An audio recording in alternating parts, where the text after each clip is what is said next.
আসসালামু আলাইকুম। গল্পের শেষ কথাই চ্যানেলের মধ্যে আজ আমরা আলোচনা করব বছরের সবচেয়ে প্রতীক্ষিত cinema Pushpa two the rule নিয়ে। 2021 সালে মুক্তি পাওয়া পুষ্পা দ্য রাইজ সিনেমাটি ভারতের বক্স অফিস কাঁপিয়ে দিয়েছিল, আর এখন সেই গল্পটির সিকুয়েল এসেছে আরও বড় মাপের অ্যাকশন, থ্রিল এবং চমক নিয়ে।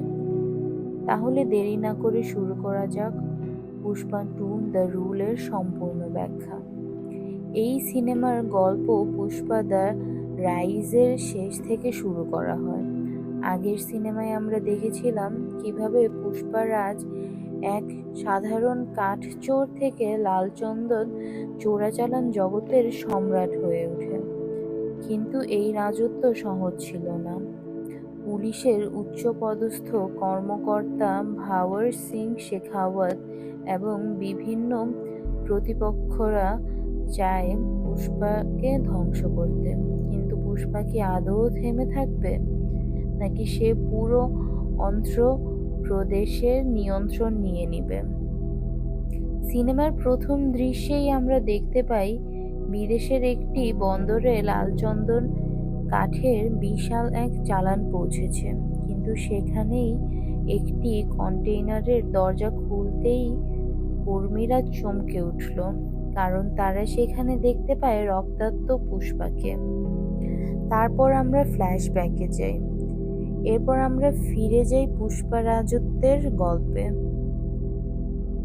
আগের সিনেমায় আমরা দেখেছিলাম কিভাবে পুষ্পা নিজেকে চন্দন চোরাচালানের একচ্ছত্র অধিপতি করে তুলেছিল, কিন্তু এখন তার রাজত্বে চ্যালেঞ্জ জানাতে এসেছে আরো বড় বড় শত্রুরা, যেমন এসিপি শেখাওয়াত, শ্রীনু, দক্ষিণানী।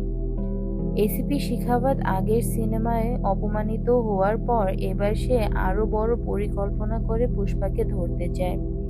শ্রীনু, যাকে পুষ্পা আগের সিনেমায় হারিয়েছিল, এবার সে প্রতিশোধ নিতে ফিরে আসে। দক্ষিণানী, এক ধনী ব্যবসায়ী যে পুষ্পাকে সরিয়ে দিয়ে পুরো চন্দন ব্যবসার নিয়ন্ত্রণ করতে চায়। পুষ্পার জন্য এবার চ্যালেঞ্জগুলো হবে আরো কঠিন। এবারের গল্পে শুধু চোরাচালান নয়, রাজনীতি বড় ভূমিকা রাখে। অন্ধ্রপ্রদেশের বর্তমান মুখ্যমন্ত্রী নারসিমহা রেড্ডি পুষ্পাকে পাত্তা দিতে চায় না। সে মনে করে পুষ্পা শুধু একজন চোরাকারবারি, কিন্তু পুষ্পা তার ক্ষমতা দেখাতে চায়। এজন্য সে সিদ্ধান্ত নেয় সিদ্দাপাকে পরবর্তী মুখ্যমন্ত্রী বানানোর। কিন্তু এর জন্য দরকার ছিল বিশাল পরিমাণ টাকা, প্রায় 500 কোটি রুপি।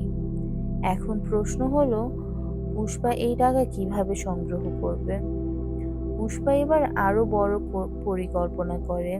সে চায় তার লালচন্দন ব্যবসাকে ভারতের বাইরেও ছড়িয়ে দিতে। এই জন্য সে মালদ্বীপের হামিদ নামে এক আন্তর্জাতিক মাফিয়ার সাথে চুক্তি করে। চুক্তি অনুযায়ী পুষ্পা 2000 টন লাল চন্দন সরবরাহ করবে 5000 কোটি রুপির বিনিময়ে।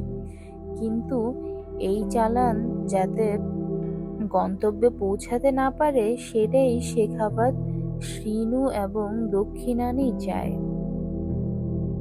একদিকে যখন পুষ্পা রাজনীতি ও ব্যবসার বিস্তারিত করছিল, ঠিক তখনই তার ব্যক্তিগত জীবনে নামে বিশাল এক দুর্যোগ।